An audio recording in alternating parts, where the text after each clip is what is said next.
Well, it's Thanksgiving this week, as I'm sure you all know. Thanksgiving, I think, is sort of a weird holiday. It's not really a celebration of a particular event or a particular person or group of people. Instead, it's a holiday based on a sort of dubious story about some pilgrims and native people sharing a meal. And it's kind of strange to me that we have a national secular holiday that's based around this idea of giving thanks, which implies that you are thanking someone. But I enjoy Thanksgiving, and I am grateful to whomever decided we should have this holiday. I'm grateful that this comes around every year. Is that weird to be grateful for Thanksgiving? I'm grateful that this comes around every year because it seems to me that we need to be reminded from time to time to be grateful. Maybe Thanksgiving comes around every year because it is the work of a lifetime to learn to have gratitude.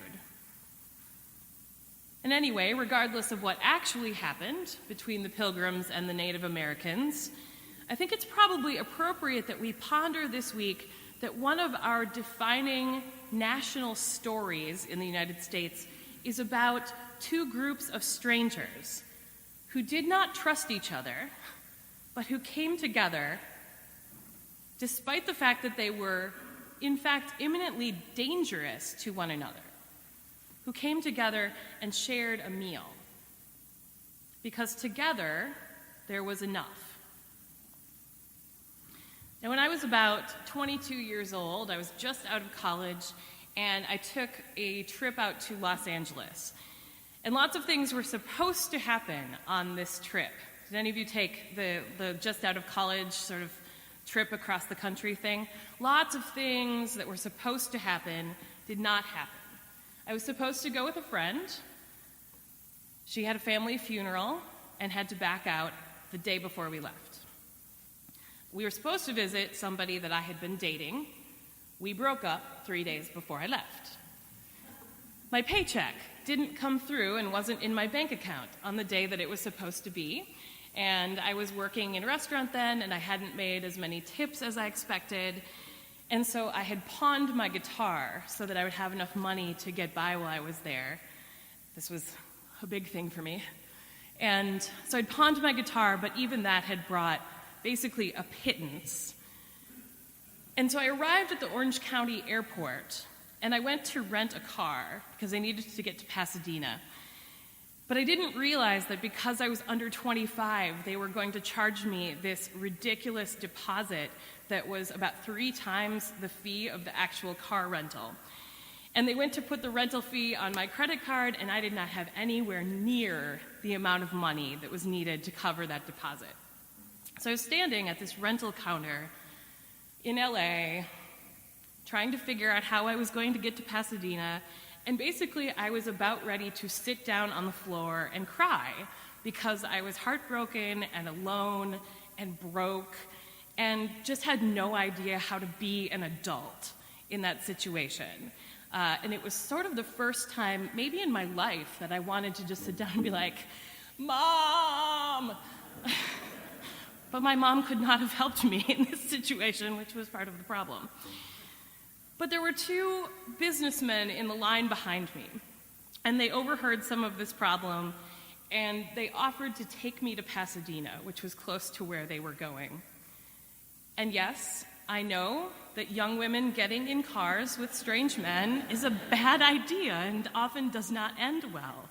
But at that moment, it was sort of my only option other than living in the airport for the next 2 days. And thankfully, they were very nice, and it was all fine, especially 2 days later when my paycheck went into my account, and I could afford that rental car and got upgraded to a convertible red Mustang. That's another story for another day. All of this is to say that I have relied a great deal during the course of my life on the kindness of strangers, and even more on the kindness of my friends. And it has usually served me very well.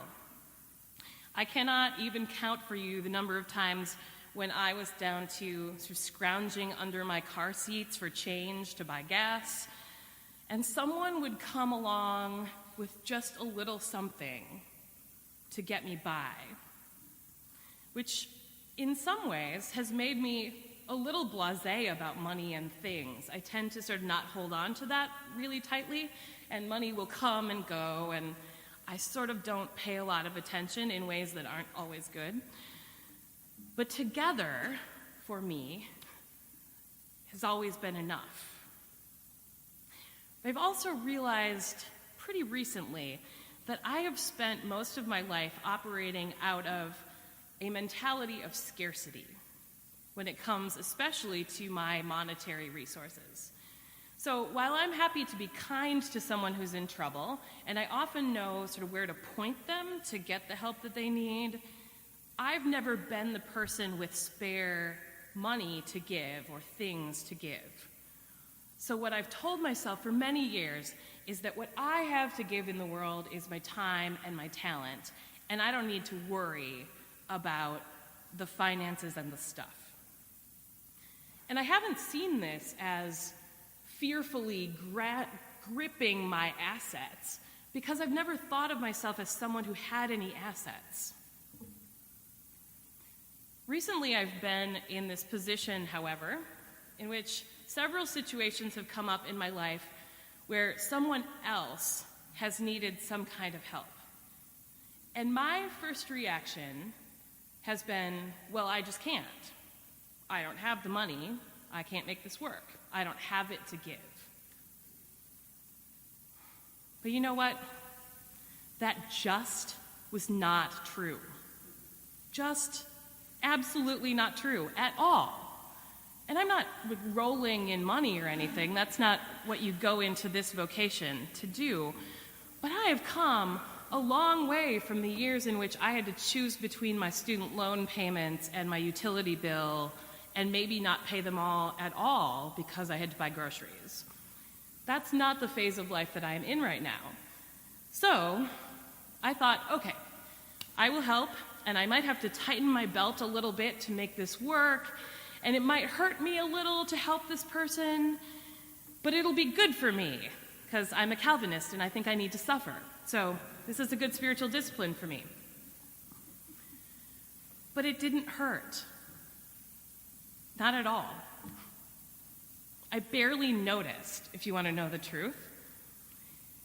And I do know the huge difference that it makes on the receiving end, because I've been in the place where somebody handing you $10 or giving you a ride to Pasadena literally is the lifeline. And then I felt like a real jerk, because it hit me that I have been operating all this time from this mentality of scarcity, from this fear that I would not have enough, instead of from this place that I encourage other people to live from, the place that I think I live from, the place that I want to live from, which is gratitude and generosity. So, because I believe in transformation, I have been restructuring my own giving to move toward reflecting my own current reality instead of my past, and reflecting gratitude instead of fear. Being on the other side of making sure that there's enough if we're together is my Thanksgiving goal. So yep, this week is Thanksgiving. It's a strange holiday. We tell a story in which there is abundance because it is shared between people who do not know or trust each other. And the way that we celebrate this is that we get together with the people that we know best and we ingest entirely too much food, which is kind of entertaining. Many of us will go around a table this week and we will say what we are thankful for. I enjoy this practice. I think it's useful. It reminds me to think of simple things that I take for granted. It reminds me to say them out loud, which I'm not usually very good at. It reminds me that I'm giving thanks to someone, be it the people around the table with me or to God. It reminds me that I'm giving thanks to the God who promises me that I need never worry about my life, about what I will eat or drink or wear. But this year I'm also wondering, where does my gratitude go when the turkey's gone? The Bible spends a lot of time telling people not to be afraid, not to worry. I think because humans' natural state tends so much toward fear. We have to teach children that it is okay, that it is good to share, that they will still have enough, because the first inclination is for them to keep whatever they have to themselves. Fear has been palpable lately. I don't know if you have felt it, but I have felt palpable collective fear the last week or so, as the attacks on Paris have caused a kind of fear about being similarly attacked, and then that fear has sort of bubbled into how we talk about refugees. And I've heard a lot of we need to take care of our own first, and we need to make sure that we are safe. And people seem to suddenly care a lot more than usual about homeless veterans because they are an alternative to Syrian refugees. And I don't mean to belittle caution here. I think it is reasonable to protect ourselves against terrorism. But when we talk about refugees or immigration or people who are different from us in general, it seems like there is a lot of fear that there will not be enough, that there will not be enough safety, there will not be enough jobs, that there will not be enough resources, that there will not be enough of getting to live the way that we're used to living, and not a whole lot of gratitude for what we already have and for what could very easily be shared. It might be worth remembering this Thanksgiving that those pilgrims in their cute buckle shoes, those people that many of us consider to be our forebearers, they came here because they were fleeing religious persecution. They came here as refugees. And it might be worth remembering this Thanksgiving that Jesus, who we're about to celebrate the birth of as a very young child, was in fact a refugee. Someone had to move over a little to make space for Jesus. Someone had to give a little so that he could live. And maybe that's what gratitude really means anyway. Maybe gratitude means realizing that we have enough to move a little, that we have enough to give a little, so that someone else has enough too. Maybe gratitude is knowing that because it is God who holds our life, when we are together, there is enough.